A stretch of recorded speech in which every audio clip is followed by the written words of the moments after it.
नमस्कार। Mission health के सजीव फोन इन कार्यक्रम में आप सभी का स्वागत है। आज इस कार्यक्रम में हमने विषय लिया है समुदाय में परिवार नियोजन की जागरूकता। जी हाँ, यही विषय है हमारे आज के इस कार्यक्रम का। सुखी परिवार, सुखी समाज और संपन्न देश बनाने के लिए परिवार नियोजन बहुत ही महत्वपूर्ण भूमिका निभाता है।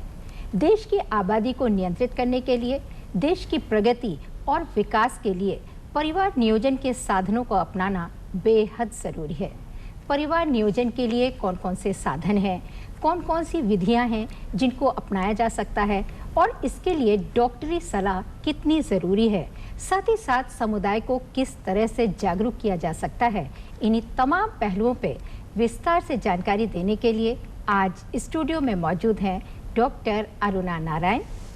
Doctor Aruna is senior consultant in सिप्सा, Uttar Pradesh, Lucknow. Doctor Aruna, welcome to our show. जैसा कि आप सभी जानते हैं कि ये हमारा लाइव फोन इन प्रोग्राम है। जी हाँ, आज के विषय से जुड़ा अगर आपका भी कोई सवाल है, कुछ जानना चाहते हैं या कोई जिज्ञासा है, आप हमें फ़ोन भी कर सकते हैं। फ़ोन करने के लिए जल्दी से कागज़ और कलम उठाइए, नोट कीजिए फ़ोन नंबर्स।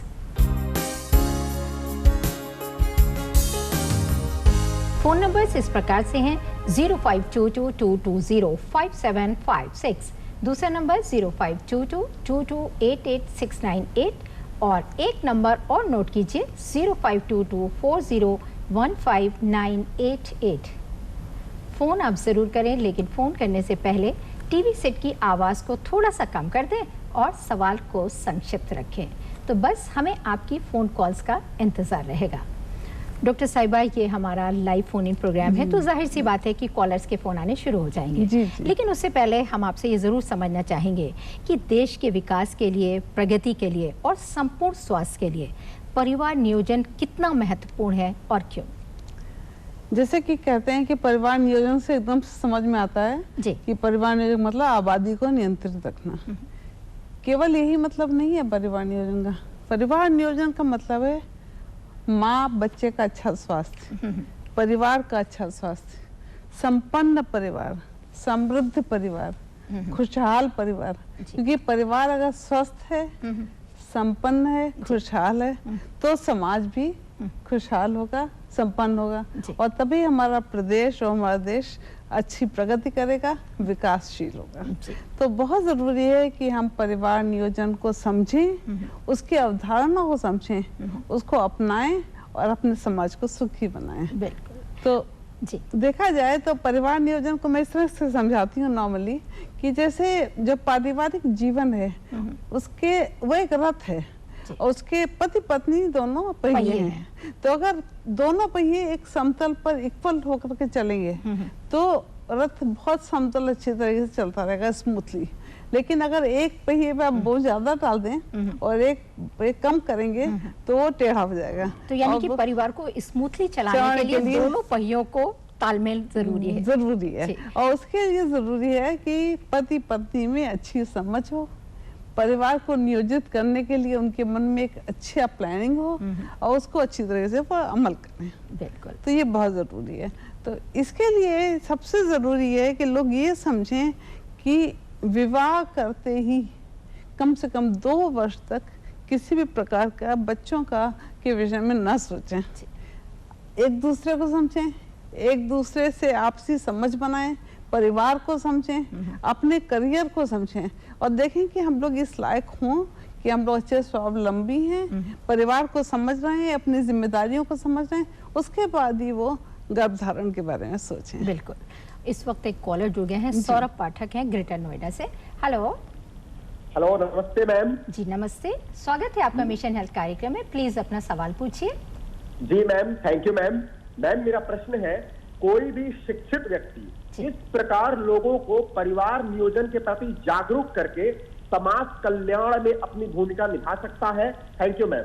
बहुत अच्छा सवाल है। देखिए, आपने इतना अच्छा सवाल पूछा क्योंकि यही मैं हमेशा कहती हूँ कि जब तक हम लोगों को जागरूक नहीं करेंगे, जब हम शिक्षित लोग हमारे जब कहते हैं तो शिक्षित होने का मतलब ये है कि हम कम से कम अपने आसपास के 10-20 लोगों को जागरूक करें, समझाएं, बताएं।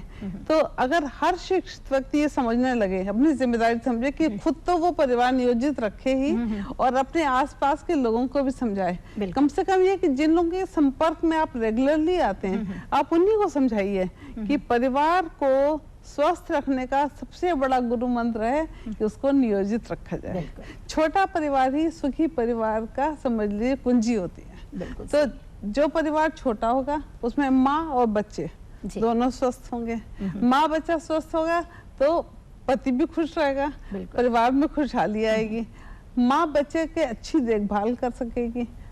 जैसे मैंने भी शुरू में कहा था कि विवाह के बाद 2 वर्ष तक कम से कम बच्चा सूझने के बारे में आप विचार भी ना करिए। उसके बाद जब आपने बच्चा पैदा हुआ तो आपने पूरी देखभाल कराई, प्रेगनेंसी के दौरान पूरी माँ की अच्छी देखभाल हुई, अच्छा खान पान हुआ और आपने इंस्टीट्यूशनल डिलीवरी कराई, अस्पताल में बच्चा हुआ। लेकिन बच्चा होने के साथ ही परिवार नियोजन को अपनाना बहुत जरूरी है। क्यों? इसलिए क्योंकि अगर उस समय नहीं अपनाया तो उस समय बहुत आसान होता है दोबारा गर्भवती हो जाना।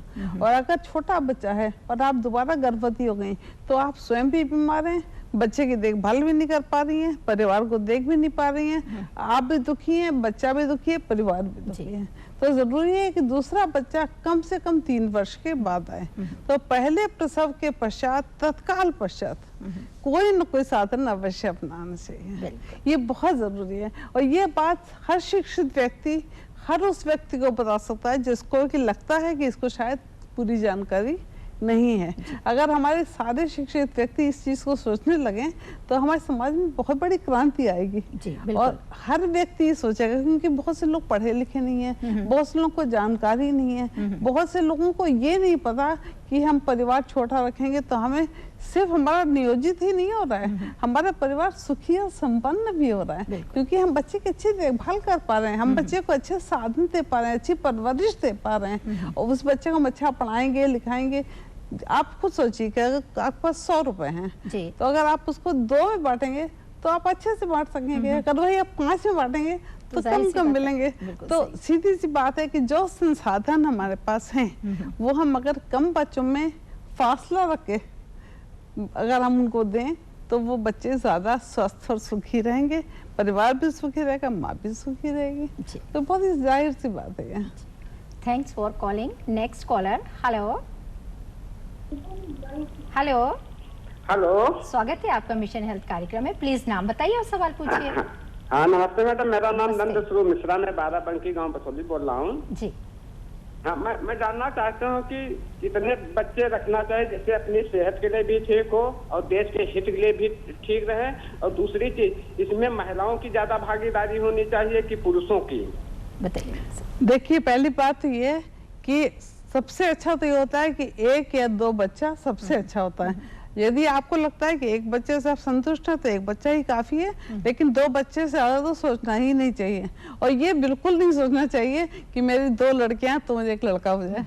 ये सोच सोच के लोग 3, 4, 5 बच्चे भी पैदा करते हैं, तो ये बहुत गलत है। 2 बच्चे होने चाहिए, दोनों बराबर हैं, चाहे बेटी हो चाहे बेटा हो, दोनों को पढ़ाना है, दोनों को अच्छा इंसान बनाना है और दोनों ही आपकी देखभाल करेंगे। और बेटियां बेटों से कम नहीं होती हैं। तो ये भावना तो मन में रखनी चाहिए। और हमारे प्रदेश में खासतौर से हमारे ज्यादातर लोगों के 3-4 लड़कियां इसलिए होती कि उनको बेटे की चाह होती है। तो एक तो पहली बात ये है।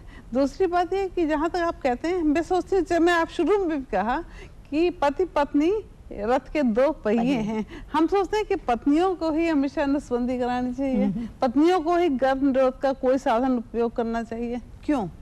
दोनों की जिम्मेदारी है। पति भी अगर इक्वल जिम्मेदारी लेगा तो पत्नी भी सुखी रहेगी। तो पतियों को भी आगे आना चाहिए। देखा जाए तो पुरुष नसबंदी महिला नसबंदी से कहीं ज्यादा आसान है, क्योंकि शायद जो लेडीज होती हैं उनकी जो बॉडी स्ट्रक्चर होता है ज्यादा कॉम्प्लिकेटेड होता है। नहीं, ये जरूरी नहीं है, ये बात नहीं है। बात ये है कि पुरुष नसबंदी सिर्फ 10 मिनट का है। अच्छा। और उसमें कोई चीरा नहीं, कोई टाँका नहीं, उसी दिन वो 1-2 घंटे आराम करके ऑफिस जा सकते हैं। और महिलाओं को देखिए, वैसे भी बच्चे भी पैदा करने हैं, बच्चों को पालना पोसना भी है, परिवार भी देखना है। तो मेरे ख्याल से परिवार नियोजन में पतियों को जरूर आगे आना चाहिए। बिल्कुल, उनकी भागीदारी जरूरी है। भागीदारी जरूरी है, लेकिन मैं आपको ये बताना चाहूंगी कि बहुत कम भागीदारी है। जहाँ हमारे यहाँ महिला नसबंदी पूरे साल में 3-3.5 लाख होती हैं, वहाँ पुरुष नसबंदी 3-4 हजार होती हैं। इतना कम है, 1%। तो मैं तो सभी पुरुषों से कहूँगी कि आगे आएं और अपनी पत्नियों के संग भागीदारी निभाएं। उनको जरूरी है कि परिवार नियोजन में अपना सहभागिता दिखानी है। नंद स्वरूप मिश्रा जी, फोन करने के लिए बहुत बहुत शुक्रिया। अब मैं अगले सवाल पे आती हूँ कि ये जो डॉक्टर साहब, सवाल जवाब का ये सिलसिला यूं ही चलता रहेगा, लेकिन लेते हैं यहाँ पे एक छोटा सा ब्रेक। जी हाँ, विजन हेल्थ का ये सिलसिला यूं ही जारी रहेगा, बस एक छोटे से ब्रेक के बाद। कहीं जाइएगा नहीं, stay tune. Welcome back after the break. आज इस कार्यक्रम में हम बात कर रहे हैं समुदाय में परिवार नियोजन की जागरूकता, और इस विषय पर विस्तार से जानकारी देने के लिए आज स्टूडियो में मौजूद हैं जानी मानी एक्सपर्ट डॉक्टर अरुणा नारायण, और इस वक्त जयदेवी मिश्रा जी हैं। हेलो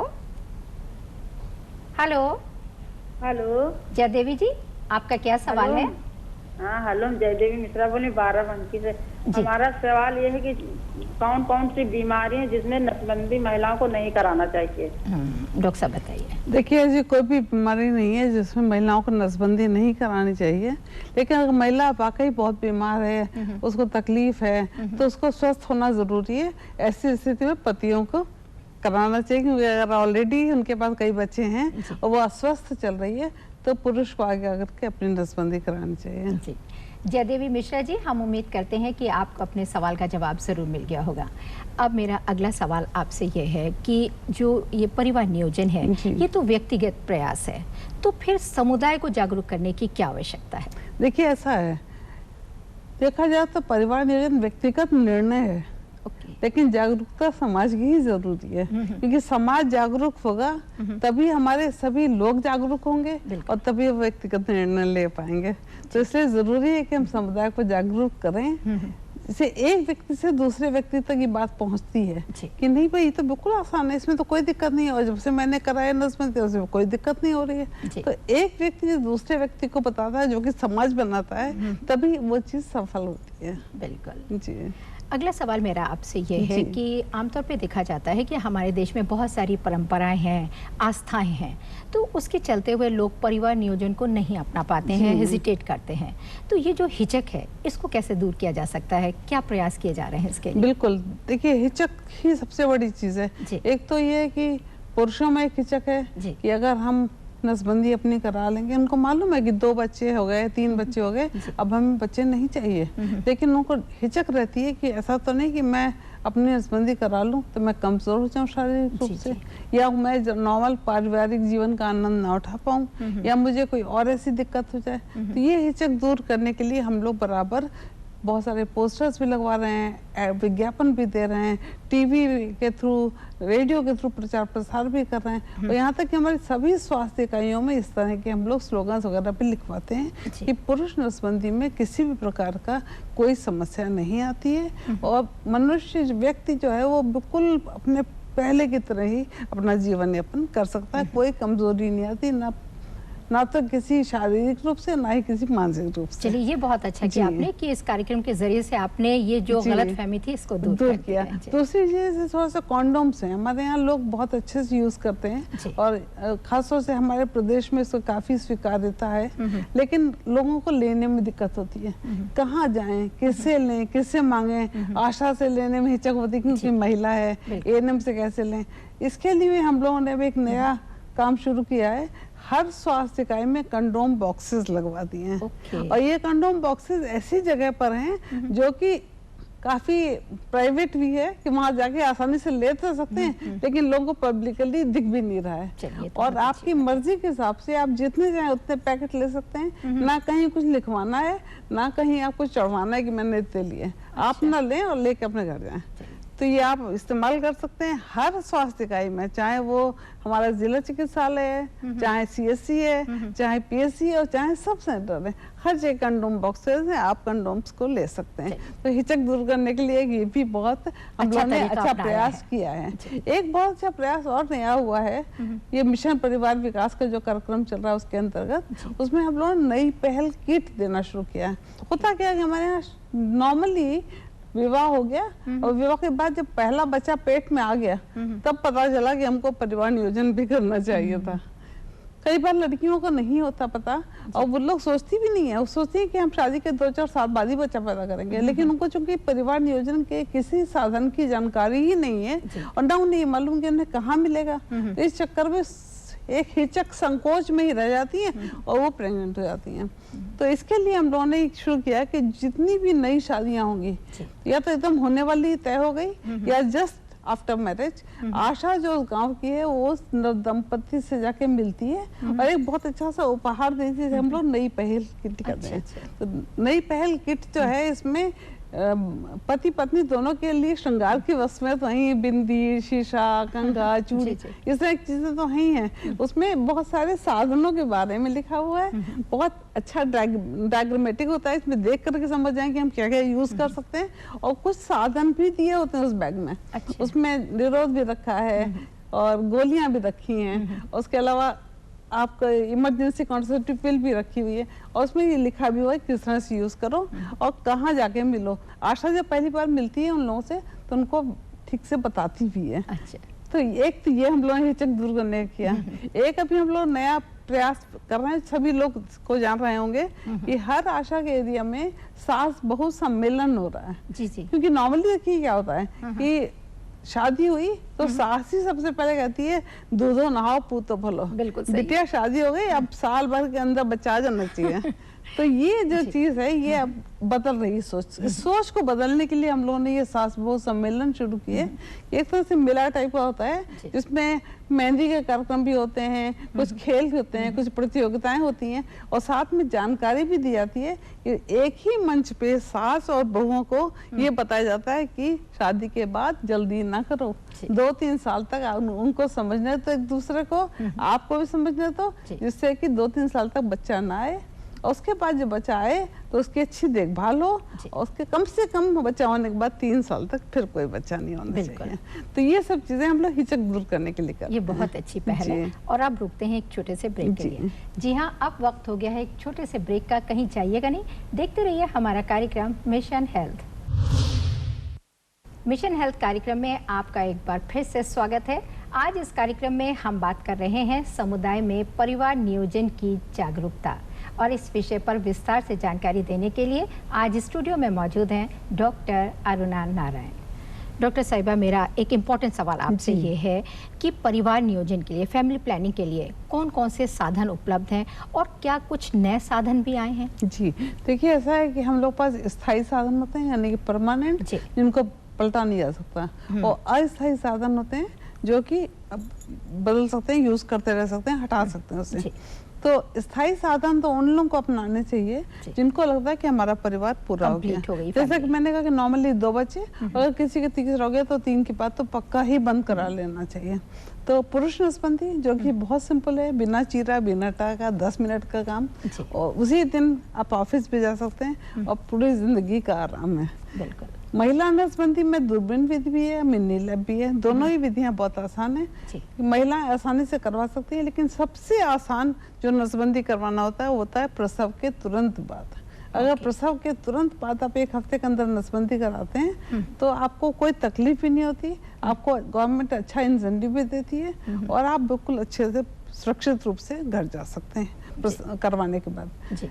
अस्थायी साधन बहुत इम्पोर्टेंट है। अस्थायी साधनों में अभी तक हम लोग के यहाँ निरोध था, खाने वाली गोली थी, लेकिन अब 2 चीजें बहुत अच्छी एक तो आई हैं। एक तो है हमारा इंजेक्टेबल, अंतरा के नाम से है, ये तिमाही इंजेक्शन होता है, ये हार्मोन है एक तरह का, और हर 3 महीने पे लगवाना होता है। ये इंजेक्शन सादा लगवा लेने से महिला को गर्भ नहीं ठहरता। दूसरी चीज इसमें क्या है कि 2 बार इंजेक्शन लगाते लगाते ज्यादा क्या होता है, शुरू में तो माहवारी थोड़ी सी गड़बड़ होती है, अनियमित हो जाती है, लेकिन बाद में माहवारी बंद हो जाती है। उससे एक फायदा है कि महिलाओं को जो हर महीने रक्तस्राव होता है मासिक धर्म में, वो रुक जाता है, उससे महिला का स्वास्थ्य बेहतर होने लगता है, उसका हीमोग्लोबिन बेटर होता है और वो अनिमिक नहीं रहती है। दूसरी बात ये कि बिल्कुल ही सेफ है, पूरी तरह सुरक्षित है। अगर कोई महिला 6 या 8 इंजेक्शन लगवा लेती है 3-3 महीने के अंतर पे, तो दोबारा गर्भ धारण आने में उसको कम से कम 7-8 महीने लगते हैं, यानी कि 3 साल का अंतर अपने आप ही 2 बच्चों में हो जाता है। और बच्चा होने के बाद भी लगवा सकती है, अगर बच्चा हुआ है तो उसके 6 हफ्ते के बाद आकर के पहला इंजेक्शन लगवा लें, उसके बाद लगवाते रहें, बिल्कुल ही सेफ है। एक गोली बहुत अच्छा है जो नॉन हार्मोनल है, और कौन सी? वो है छाया के नाम से। ये साप्ताहिक गोली है। जब आरंभ करते हैं इसको तो इसको हफ्ते में 2 दिन खाना होता है, जैसे सोमवार और बृहस्पति, मंगलवार या शुक्रवार या बुधवार शनिवार। 3 महीने के बाद फिर इसको हफ्ते में सिर्फ 1 दिन खाना है।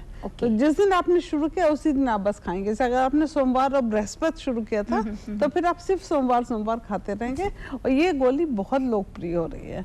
अंतरा इंजेक्शन और छाया दोनों ही बहुत लोकप्रिय हैं, हर इकाई पर उपलब्ध हैं, वो केंद्र तक हर जगह आप ले सकते हैं इसको, और बहुत ही सुरक्षित है, किसी प्रकार कोई साइड इफेक्ट नहीं है। और प्रसव वाली महिला जो बच्चे को दूध पिला रही है वो भी छाया ले सकती है। ये बहुत अच्छी है, क्योंकि हम लोग जो खाने वाली गोलियां होती थी मालायन मालाडी, वो हम लोग जो दूध पिलाने वाली महिलाएं थी उनको मना करते थे, क्योंकि वो हार्मोनल थी, वो दूध में स्राव होता था उनका। लेकिन ये नॉन हार्मोनल है, तो ये दूध पिलाने वाली महिलाओं के लिए भी पूरी तरह से सुरक्षित है, और ये हर जगह उपलब्ध है। एक बहुत अच्छी चीज और है जो हमारे पास अस्थायी उपायों में, वो है कॉपर टी, जिसे हम लोग कहते हैं IUCD। IUCD 3 तरीके से लगवा सकते हैं। एक तो IUCD कि अगर आपके बच्चा हुआ है, उसके बाद आपको महीना नियमित रूप से आ रहा है, आप कभी भी महीने के 5वें दिन आकर के कॉपर टी लगवा सकते हैं। 5 साल की भी होती है, 10 साल की भी होती है, पूरी तरह से सुरक्षित होती है। अगर आपको प्रसव हुआ है तो प्रसव के तत्काल बाद भी आप ये IUCD लगवा सकते हैं। उसे हम लोग कहते हैं PPIUCD, यानी कि पोस्ट पार्टम IUCD, प्रसवोत्तर IUCD।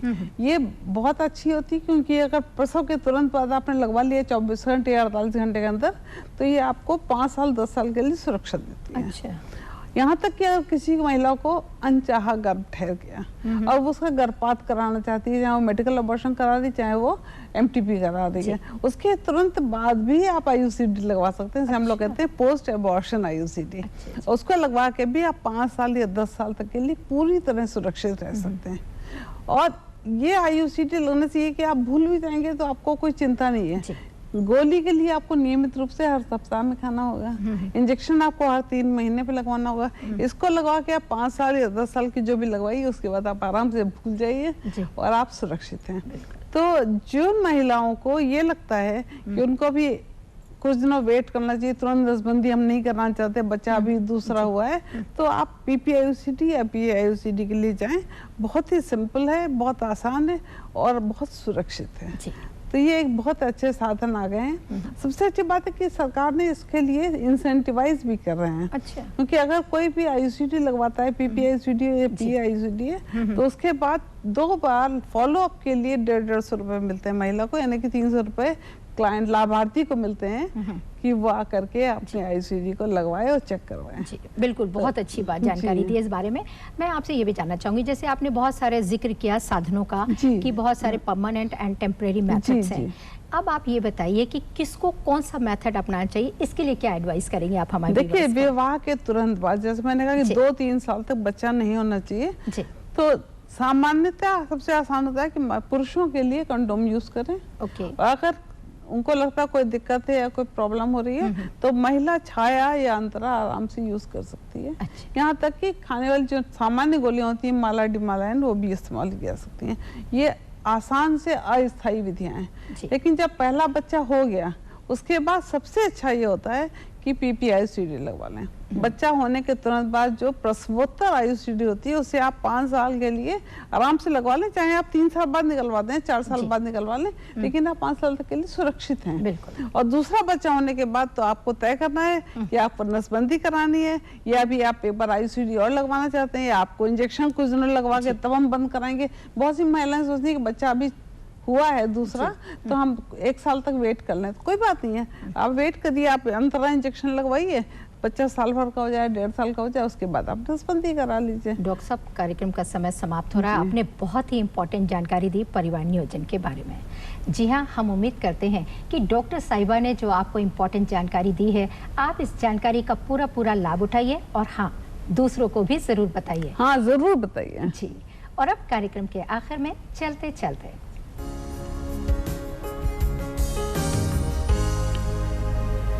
जैसा कि आप जानते हैं कि कार्यक्रम के आखिर में हम आपसे एक सवाल पूछते हैं और जितनी भी करेक्ट एंट्रीज होती हैं उसमें से एक लकी ड्रॉ निकालते हैं और जो लकी विनर होता है उसे हम अपने कार्यक्रम में आमंत्रित करते हैं और सम्मानित भी करते हैं। तो देर किस बात की, जल्दी से कागज और कलम उठाइए और नोट कीजिए आज का सवाल।